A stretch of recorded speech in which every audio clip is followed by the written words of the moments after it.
Hello. हाँ जी, जी। बताइए। जी, मैं आपकी जी, बहुत बड़ी फैन हूँ। मैं आपकी वीडियो देखती रहती हूँ। आप जी, शुक्रिया आपका। रक्षाबंधन पे क्यों ऐसा बोल रहे हैं? नहीं, रक्षाबंधन पे बोलने का देखें, यहाँ पे हमें एक बात समझनी पड़ेगी कि जब भी हम संस्कृति की बात करते हैं, तो कहीं ऐसा तो हम नहीं कर रहे हैं कि संस्कृति में 1-2 पॉइंट अच्छाई दिखाने के चक्कर में उसके पीछे के जो 95-97% जो बुराई है, उसको भी बाय डिफ़ॉल्ट समाज पे अच्छाई के रूप में थोप दे रहे हैं। यहाँ पे हमें ये देखना होगा इसलिए कि मतलब हमारा तो बहुत हाँ, पवित्र बोलिए। त्योहार है, उसको क्यों आप ऐसा नहीं, बुराई दिखा रहे हमारा हैं उसके बारे में? आप कह रही हैं कि पवित्र त्योहार है, तो हमें तो पहले ये भी तो देखना होगा कि हमारा अगर त्योहार है, पवित्र त्योहार है, तो इससे समाज को फ़ायदा भी हो रहा है या कुछ घाटा हो रहा है? अब इससे घाटा क्या है इससे ये बताइए? घाटा क्या है, यही हम इसी की चर्चा करेंगे। ये बताएँ कि आप राखी कोई भी भाई-बहन को राखी बाँधता है, तो वो क्या सोच के राखी बाँधता है? वो तो इसलिए मानता है कि वो बहन भाई है, मतलब उसकी रक्षा करेगा। भाई-बहन हैं, तो बहन को रिस्पेक्ट देने के लिए। ये बताइए कि भारत में इतनी सारी रेप की घटनाएँ आ रही हैं, फिर वो क्यों घट रही हैं? क्या वो जो कर रहे हैं उनके कोई बहन नहीं है या वो किसी के भाई नहीं हैं? ऐसी घटनाएँ क्यों घट रही हैं? मेरे भाई ऐसा तो नहीं कर कल्चर रहे ना, वो कोई और। अब ये देखिए यहाँ पे ये लिखा है India lost average 86 rapes daily. अब 86 रेप डेली 86 घटना प्रतिदिन घट रही है रेप की। अब आप कह रही हैं कि आपके भाई नहीं कर रहे हैं। आपको कैसे पता है? हर बहन तो यही कहेगी ना कि मेरा भाई नहीं है, मेरा भाई नहीं है। लेकिन ये 86 घटना फिर ये तो कर कौन जाना, रहा है? ये भाई प्रतिदिन थोड़े, 86 घटना। ये हुँ। ये इंसान थोड़ा है ना, मैं, ये भाई थोड़ा है ना, ये तो जानवर है। जानवर, आप ये कैसे कह सकती हैं कि जानवर जानवर हैं? प्रवृत्ति, कैसे आप कह सकती हैं? जानवर प्रवृत्ति की होगी। तो ये भाई थोड़ा ना हो अब सकते जो अच्छा, आप कौन से धर्म को मानती हैं? हिंदू धर्म। हिंदू धर्म को। हिंदू धर्म की सबसे मुख्य किताब कौन-सी है?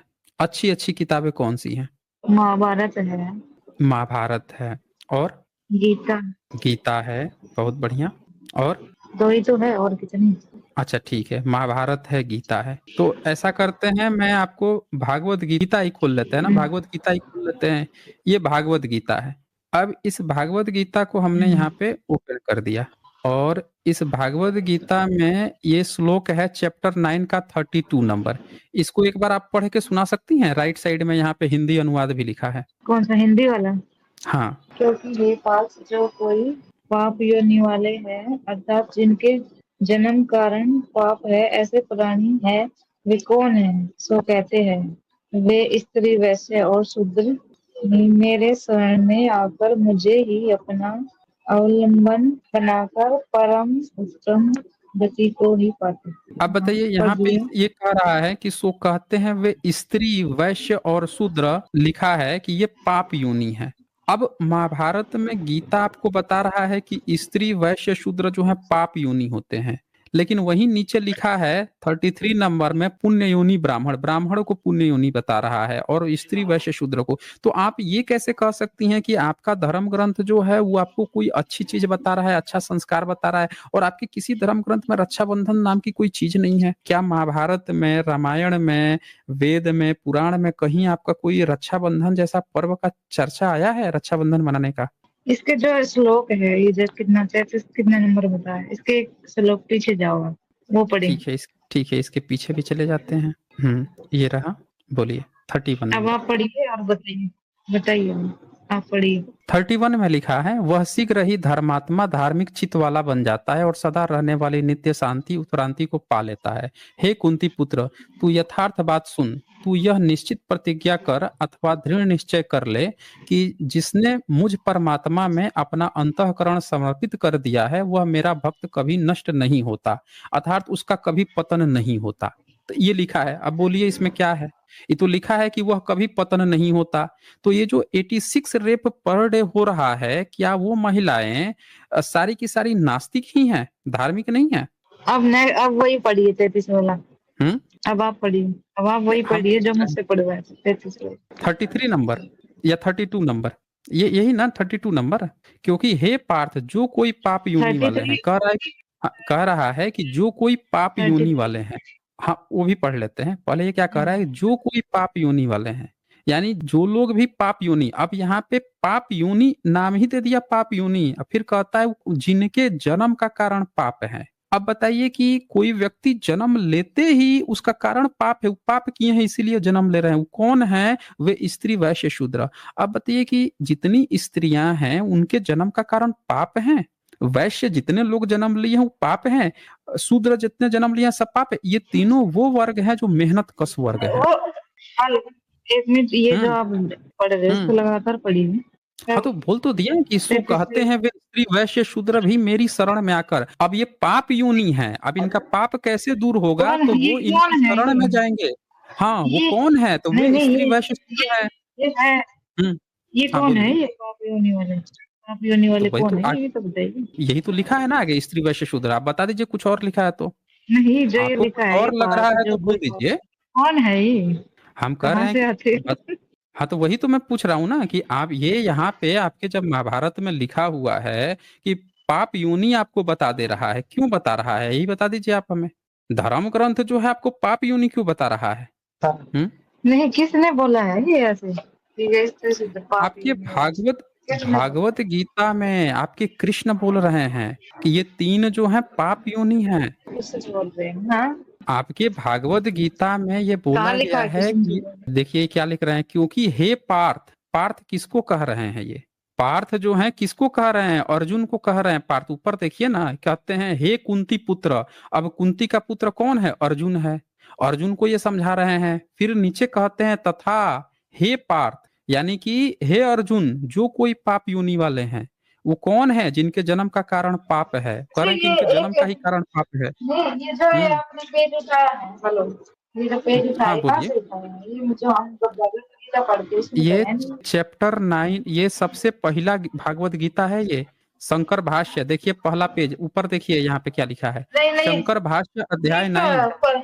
हम्म इसका थंबनेल पेज हाँ दिखाइए। हाँ वो दिखा थंबनेल देता हूँ दिखाइए आपको। इसका, कौन सी बिल्कुल दिखा। भगवत गीता है? पहले ये तो आपको दिखा ना यहाँ पे कि शंकर भाष्य अध्याय 9 चैप्टर 9 का है ये दिखा कि नहीं दिखा? नहीं नहीं, ये हमें नहीं था ना, मुझे ये बताइए हम आपसे इसका हम थंबनेल आपसे कौन पूछ सी रहे हैं पहले। गीता है? हम आपसे पूछ रहे हैं कि पहले ये दिखा कि नहीं दिखा आपको? शंकर भाष्य अध्याय 9 ये दिखा ना इसका आपको ऊपर? नहीं नहीं, इसका ये दिखा कि नहीं दिखा? पहले पहले ये तो कौन सी क्लियर कीजिए, भगवत ये गीता दिखा है? कि नहीं?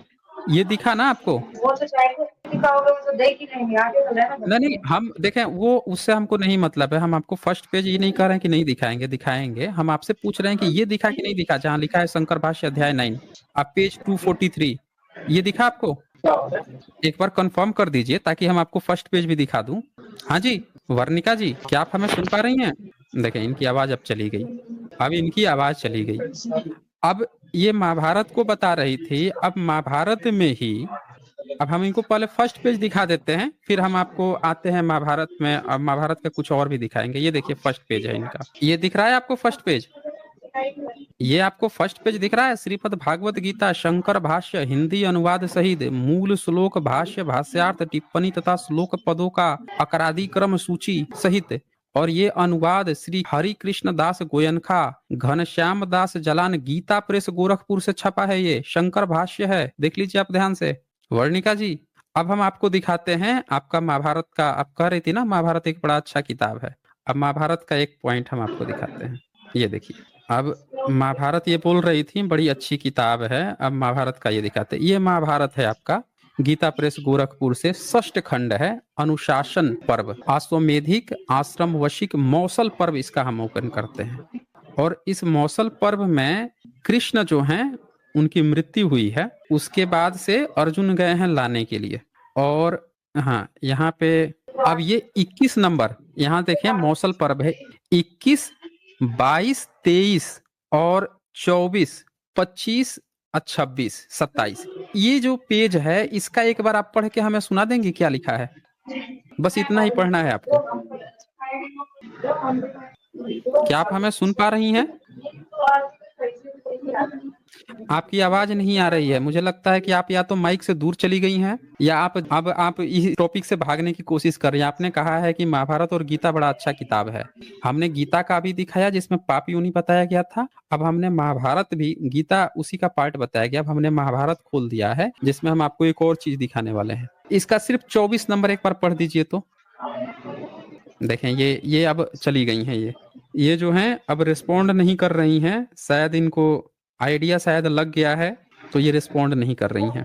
चले मैं इनको पढ़ के सुना देता हूँ, माइक म्यूट अनम्यूट कर रही हैं ये, मैं इनको बता देता हूँ इसमें क्या लिखा है। आपके महाभारत में लिखा है, देखिए भाग गई है, इसमें लिखा है 25 नंबर में, चारों पत्नियों से संयुक्त हुए वासुदेव जी के शव का पांडु नंदन अर्जुन ने चंदन की लकड़ियों तथा नाना प्रकार के सुगंधित पदार्थों द्वारा दाह किया।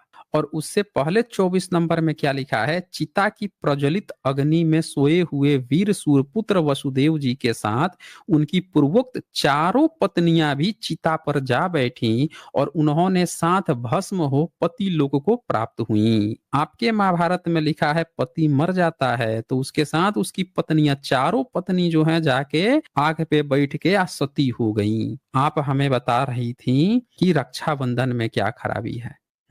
आप रक्षाबंधन की बात कर रही हैं, आपके धर्म में कहीं रक्षाबंधन की चर्चा नहीं है। आपके धर्म में ये चर्चा है कि पति मर जाए तो पत्नियां आग पर बैठ के या जल के उसके साथ पति लोग चली जाती हैं।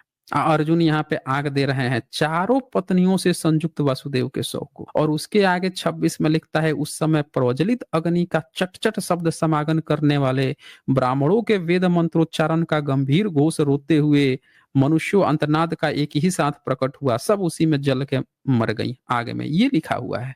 आप आई थी कि क्या रक्षाबंधन में क्या गड़बड़ी है। रक्षाबंधन आपके धर्म का पर्व नहीं है। आपके किसी धर्म ग्रंथ में कहीं रक्षाबंधन का चर्चा नहीं है। आपका ये धर्म ग्रंथ है जिसमें पहले पिता के अंदर लड़की को रहना है, पिता नहीं है तो भाई के अंदर रहना है, उससे अंदर में रहना है, बराबरी का तो हक नहीं है। फिर पति के अंदर, पति मर जाए तो उसके अंदर चिता के साथ भस्म हो जाना है। और अगर बच्चा है, छोटा बच्चा है, पालना पोसना है, तो अगर नहीं आगे में जली तो बच्चे को पाल पोस ली तो बच्चा बड़ा होगा, बच्चे के अंदर में फिर आपको रहना है, आपकी स्वतंत्रता नहीं है। और पाप योनि तो बता रखा है, बाकी वाल्मीकि रामायण में तो पूछना ही नहीं है। गर्भवती सीता जी के राम जी का व्यवहार तो खैर पूछना ही नहीं है उसमें। ये आपका धर्म था। खैर अब ये चली ही गई हैं, रिस्पॉन्ड ही नहीं कर रही हैं।